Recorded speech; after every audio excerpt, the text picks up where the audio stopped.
The detective who investigated Donald Trump and who's involved in the New York prosecution has been suspended. He goes by the name of Jeremy Rosenberg, and he apparently got a little close with Michael Cohen. We also have Donald Trump and his lawyers appearing in D.C., meeting with special counsel Jack Smith. Presumably, this case is getting close to something happening, either charges being filed or charges not being filed. If I had to guess, it would be the former. And we've got some reaction from Trump responding to what people are saying is the final nail in the coffin for Trump as usual, which is the audio recording. He responded to that. But first, let's learn more about this guy. Jeremy Rosenberg, detective from the New York Post, tells us a Bragg detective called Jeremy Rosenberg was suspended for his Michael Cohen ties. More on this. A supervising detective involved in the DA Bragg prosecution has been suspended for his contact with a former lawyer named Michael Cohen. Guy's name is Jeremy Rosenberg. He investigates financial crimes for Bragg, had his gun removed for his interactions with Cohen. The office is conducting a review of an investigator's compliance with the internal office protocols. A law enforcement source said Bragg's office is looking for how Rosenberg shared communications about Cohen with the office. Cohen's lawyer, Lanny Davis, said, hey, hold on a minute. The interactions between Rosenberg, Michael Cohen, and myself were always professional and focused on Cohen's personal security, which we appreciated. Defense lawyer and former Manhattan prosecutor Mark Betterow said the suspension might not affect the case against Trump, but the defense probably wants to know about it. Yeah, you bet. It might not affect the case, but certainly from a defense standpoint, they would want to know about the relationship. What did they talk about, and did this detective have anything that fits the form of a disclosure to the defense? But he's out, apparently. Critics ripped the suspension as an extremely political move by Bragg. The only other place I could compare this to is the FBI, said a retired detective. Rosenberg also assisted in the prosecution of Steve Bannon in the $15 million border wall, what they call a scam. Trump pardoned him. Rosenberg, no comment when they called him for a question. He recently worked on cryptocurrency investigation and drug deals on the dark web, and Bragg, of course, has indicted Trump for fake crimes out of New York City. And Donald Trump posted about this on Truth Social, and he said the following: wow! Legal experts are saying that Alvin Bragg will be immediately forced to drop his weak and disparaged case against, quote, Trump, because his top investigator, Jeremy Rosenberg, corruptly colluded with a disgraced, disbarred, and convicted felon and perjurer in attempting to frame me with a crime that doesn't even exist. They apparently became close friends with lifestyle money spent, this on top of a Clinton lawyer turned prosecutor called Mark Pomerantz, illegally writing a book on the case. Posted by Trump on True Social. I might expect to see a filing by Alvin Bragg saying, Judge, do something about this. Sanction Trump for that tweet or that truth. Time will tell. In other Trump prosecutions, we've got some interesting things developing. Apparently, the grand jury is convening this week in D.C. The grand jury in the Trump classified documents case is expected to meet this week after a coming hiatus. Grand jury that has been hearing evidence might make a decision, according to multiple people familiar with the investigation. Prosecutors working for Jack Smith have been presenting the grand jury with evidence and testimony for months, but activity appears to have slowed in recent weeks based upon people who were sitting outside the courthouse and watching. It's unclear whether prosecutors are prepared to seek an indictment at this point. The Justice Department would not comment on the investigation. But according to reporting from NBC News, prosecutors are asking two legal questions. One, did Trump wrongfully retain classified documents after he left the White House? And did he later obstruct government efforts to retrieve them? If Smith decides to charge Trump, it would be the first time a former president has been charged with a federal crime.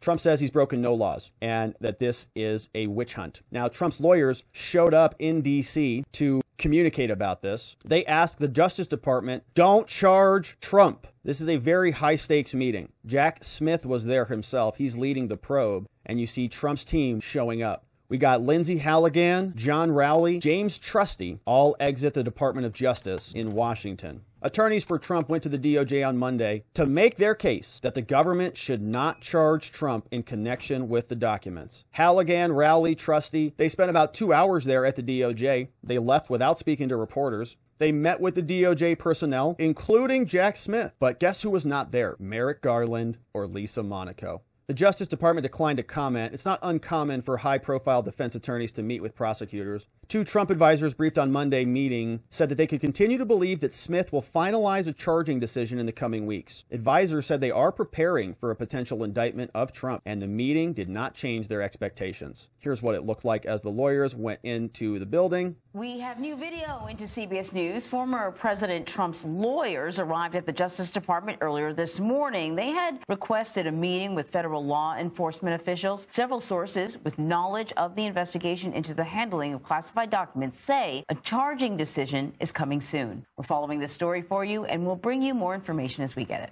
The decision is going to be to indict him because that's what all this work has been for. They are not going to give it up that easily. And so that is New York, that is D.C., and Georgia apparently is expanding their probe as well. Georgia probe broadens into other states. This one's being brought by Fannie. She launched an investigation more than 2 years ago. She might be bringing RICO charges. In recent days, Willis has sought information related to the Trump campaign, to their hiring of two firms to find voter fraud across the U.S. They say allegations here reach beyond Georgia's borders. They said two individuals who spoke on condition of anonymity talked candidly about this. At least one firm has been subpoenaed by investigators. He's got three different pieces on the board, and they are moving all of them around as we speak. And so Trump responded to some of this stuff, and he got asked about his reaction to the audio recording. Here's what he said. Special counsel that's appointed, and news broke yesterday that there might be a tape recording that, quote, where you acknowledge that you understood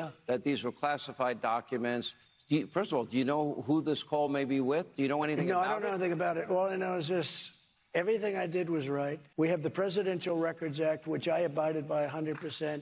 Biden has 1,850 boxes with a lot of classified stuff that he's not supposed to have in his case. I have the right to declassify as president. I don't know anything about it. What phone call, what message, don't know anything about it. I had the right to declassify. Joe Biden didn't. And so they're breaking his back over this thing, and they're not doing the same over Joe Biden. They're going to probably just paper over that whole thing, even though Joe had documents from his time as a senator, as a VP, and he didn't have the same powers that Donald Trump did. But they're going to draw distinctions here, and the distinction, the pivot point, the hinge point is going to be obstruction and the idea that Trump interfered after the documents were already requested. But as we've said time and again, he can make the same arguments that Bill Clinton made pursuant to the Presidential Records Act, pursuant to the declassification authorities that he's claimed he used, and other things. But we'll see what the special counsel does with this one. Here is Weismann, as usual. He's just gloating as can be, and we've heard this line many times now. Donald Trump, Donald Trump, Donald Trump. The walls are closing in.